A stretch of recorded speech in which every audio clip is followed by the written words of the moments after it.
where we left you guys last time, we took the 4RS out. We took it to the track. We had a number of different caliber drivers drive the car. And in essence, we're trying to show all of you that the car needs help. It's a very, very good car.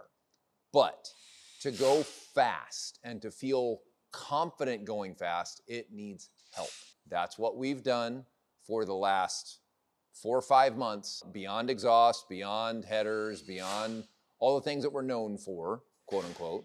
We are applying our acumen to fixing the car's ability to go faster on the track. We are here at the Ridge Motorsports Park again, and we've got the GT4RS LabRat all doctored up. She's got Valkyrie Wing, full carbon splitter, prototype 3D printed dive planes. We got MCS on it. We've got a more aggressive alignment on it. We've been dialing in the MCS dampers today so far. Unfortunately, we're running the chicane. Last time we were here, we were running without the chicane, so we can't really compare lap times. That said, we're really just trying to set the car up.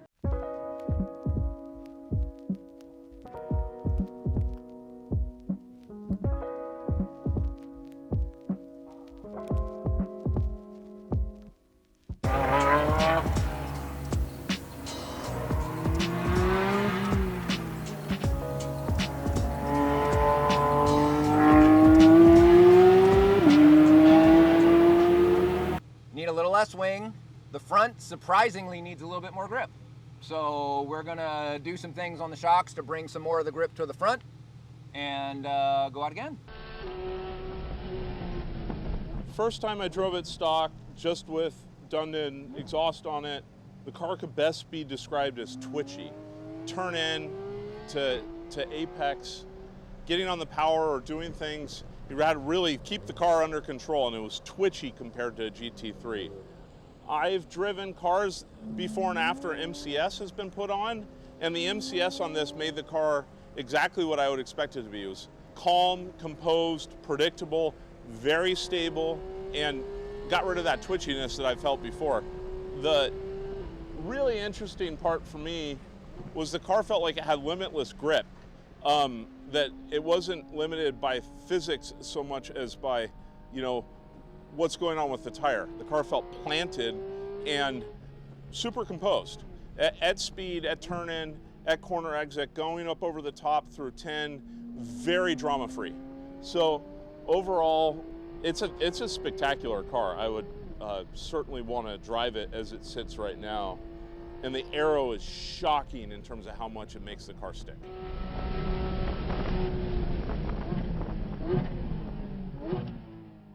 Well, I just got done driving the GT4RS with the Dundon kit on it, and I'd driven it previously when it was in its stock mode, and it's a spectacular car out of the box. What I noticed this time with the wing and the Aero package, so planted. And also, I think it has the MCS suspension on it, doesn't it? Yeah. Yep.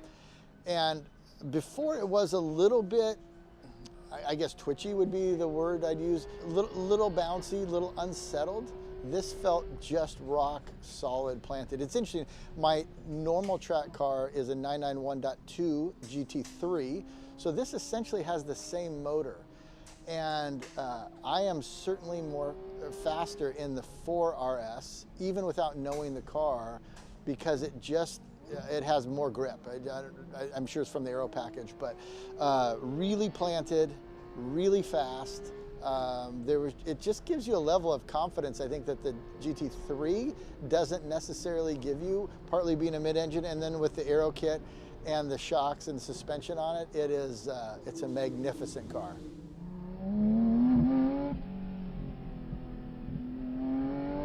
We've decided to include a number of our track friends and get them in the car early in the development process and get their feedback. This is not the end. This is the middle. We're inviting you into the process of making the car faster.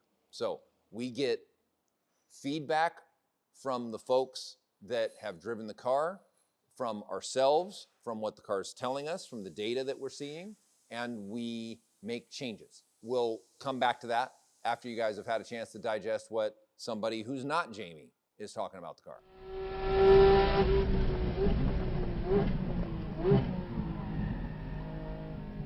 You know, a big improvement over the first time I drove it. For the first 3 or 4 laps, it was GT3 good, you know, like really, just really responding to aggression and gripping and smooth and well balanced. Overall, a big improvement. Just today's so hot that it was hard to put fast laps times down, you know.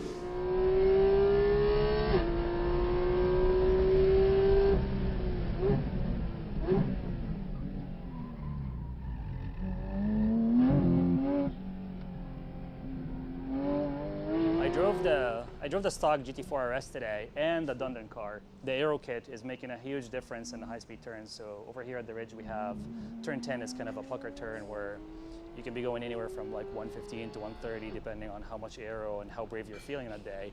And it's an easy no lift in this car, whereas it's not in a stock car. It's not even an easy no lift in my 992 GT3 that I have that's stock. So definitely noticed the aero in the high speeds.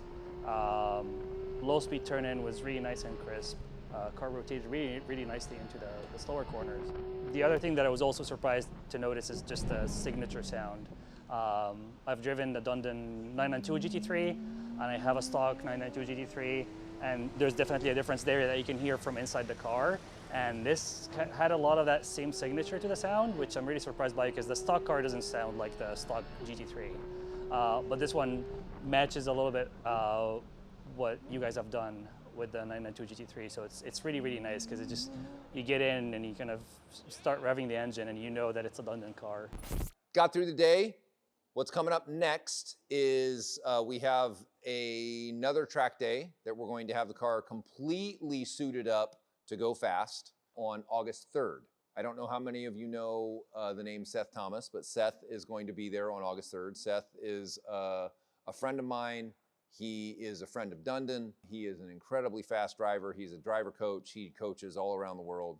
We had to pivot because the 19-inch wheels that we were looking to put our Goodyear Supercar 3R tires on, the company that was making them had we'll say a change in management. And so we're not sure if those wheels would show up or not. So Steve and the wonderful folks at Forge Line stepped in, and they're working diligently last minute to try and get us some wheels so that we can get our 19-inch sticky tires on the car and we can try and go really damn fast. Reset up the car. We're going to give it a little bit more rake than it has. I'm going to raise the rear a tiny bit, try and get a little bit more onto the front. Everybody was happy with the settings that I made on the dampers from my first session, Christian's feedback, and all of the folks, even though the front tires were dying, these are the original tires the cars came with. It's got 2,500 miles on the car, not all of them from us, and 6 track days? Yeah, you can, I know, we probably should have put new tires on it, but fine. This was a shakedown day. We wanted to make sure the wing stayed on the car, the splitter stayed on the car, that the alignment settings were good, and that the tire temps were good, and everything. We came out very happy with where everything's at. So we're going to continue to tweak a few things. Even for August 3rd, we're not quite done. We've got other little bits that are coming. Rear bump steer correction, true correction, a bunch of suspension bits. We've got the ability to potentially run even wider rubber in the rear, different upper mounts in the suspension, little gurneys and carbon vents for the fenders, lots of little doodads, but the majority of the workhorse pieces, the wing, the splitter, the dive planes, the dampers, that's gonna be the gist of it. Will we continue to refine the car? It's only August. We have what's called an Indian summer here in the Northwest, so we've got till essentially November 1st until the rain starts really coming in earnest.